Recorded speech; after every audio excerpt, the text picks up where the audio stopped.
Hi friends, good evening. ఎలా ఉన్నారు? బాగున్నా? నేనైతే బాగున్నానండి.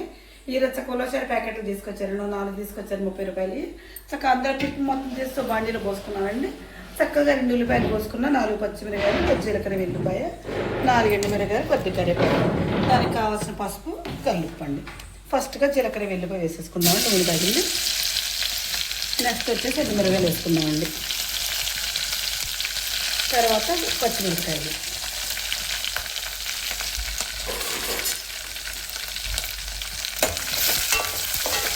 తర్వాత ఉల్లిపాయలు,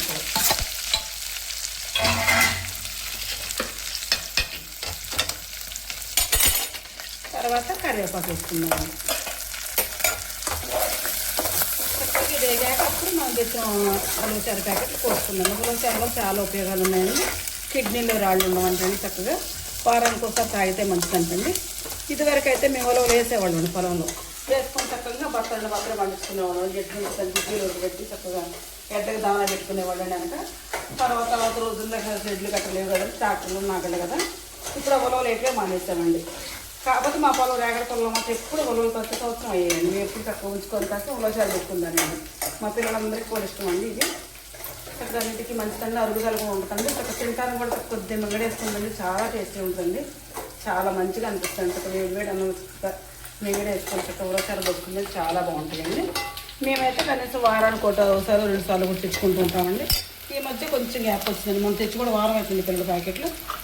అది సరిపోతుంది అంటే ఇంక 2 తెప్పించానండి. చక్కగా ఈ ఉల్లిపాయలు, పచ్చిమిరపకాయ ఎర్ర వేగిన తర్వాత పోసుకుంటే చాలా బాగుంటాయండి. పొద్దురుకున్నా బాగుంటాయండి. ఒక్క చెంచా వేసుకుని బోర్డు అన్నా కలుస్తుందండి. చూడండి చక్కగా వేగుతుంది కదా. ఉల్లిపాయ ముక్కలు ఎందుకు వేసానంటే చక్కగా అండి చింతపండు చొక్కర కలిపాను. అందరూ కూడా పుల్ల ఉంటుందని చెప్పి కలిపాను. చక్కగా అది ఈ ఉల్లిపాయ ముక్కలు పులుపు పడద్దండి, బాగుంటుందండి. చక్కగా ఎండుమిరకాయ ఏంటి, కరివేపాకు ఏంటి, పచ్చిమిరకాయ ముక్క ఏంటి, ఏం పారేస్తే పనుండదండి. ఇది కూడా చక్కగా తాలింపు చక్కగా ఎర్రగా వేగిందండి. చక్కగా పచ్చిమిరకాయలు, ఉల్లిపాయలు, పచ్చిమిరపకాయలు ఇప్పుడు ఇది పోసేసుకున్నాను. ఇంట్లో కొద్ది చింతపండు ముందు ఆల్రెడీ ముందు కొంచెం పిసికేసి అందరూ పోస్తానండి, బాగుంటుంది. కానీ అండి పలసగా ఉంటే కన్నా చిక్కగా ఉంటే చాలా బాగుంటుందండి. మేము కూడా వేసుకుని చాలా బాగుంటుందండి. ఇష్టంగా తింటారండి పిల్లలు, పెద్దోళ్ళు కూడా. ఇది కొంచెం చక్కగా ఉలవచారు చాలా మంచిగా అనిపిస్తుంది కదండి. దీన్ని మరిగిన తర్వాత అవకాశం ఉంటే కొంచెం ధనియాలు కూడా వేసుకోండి, లేదంటే మానేయచ్చండి. ఇట్లా అయితే బాగుంటుందండి. ఓసారి ఇంతకీ అండి పసుపు ఉప్పు వేయలేదండి.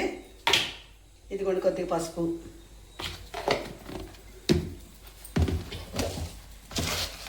కొద్దిగా కల్లుప్పు. చక్కగా దీన్ని కన్న మీద 5-6 మరుగులు మరిగింది అనుకోండి, చాలా బాగుంటుంది. ఉల్లిపాయ ముక్కలకి, పచ్చిమిరపకాయ ముక్కలు చక్కగా ఈ పులుపు అనేది పడద్దండి. ఇది కరిగిన తర్వాత ఒక చిన్న మంట మీద కూసేపు ఉంచుకుందామండి. అప్పుడు మనకు చక్కగా ఎమ్మి ఉలవచారు రెడీ అయిపోతాయండి. నేను చేసే విధానం మీకు నచ్చితే ఒక లైక్ ఇచ్చేయండి, ప్లీజ్ సబ్స్క్రైబ్.